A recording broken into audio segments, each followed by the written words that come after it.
Cemaatle de karşılıklı konuşarak çocuklarımıza yönelik, hanımlara yönelik, gençlere yönelik, diğer insanlarımıza yönelik, yani her yaştan, her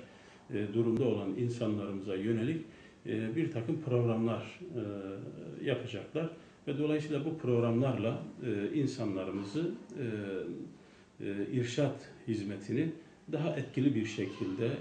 bu bilgilendirmeyi daha sahih, sıhhatli bir şekilde insanlarımıza ulaştırmanın çabası içerisinde olacak. Tabii ki bu karşılıklı olarak yürüyecek. İnşallah Diyanet İşleri Başkanlığımızın başlatmış olduğu bu gün boyu açık cami anlayışı, bunun adına proje diyelim, isterse camilerin açık tutulması, görevlilerimizin camilerde aktif olarak bulunması, ne dersek diyelim, önemli olan buradaki bu hizmetin en etkili bir şekilde, en verimli bir halde insanlarımızla buluşmasını sağlamaktır. İsteyen vatandaşlarımıza Kur'an-ı Kerim'i öğretecek, isteyen vatandaşlarımızla Kur'an-ı Kerim mealini, hadis-i şerif mealini, belki namaz öncesi ve namaz sonrası, bu bayanlara olduğu kadar çocuklara yönelik olarak da yine diğer insanlarımıza yönelik olarak da bir ayrım gözetmeksizin kendi aralarındaki gruplar halinde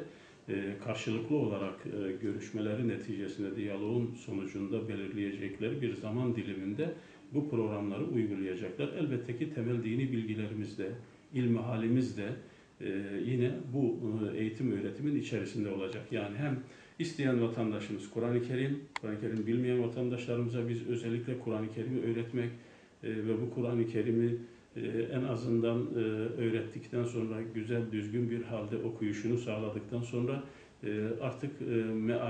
mealle de onları tanıştırmak,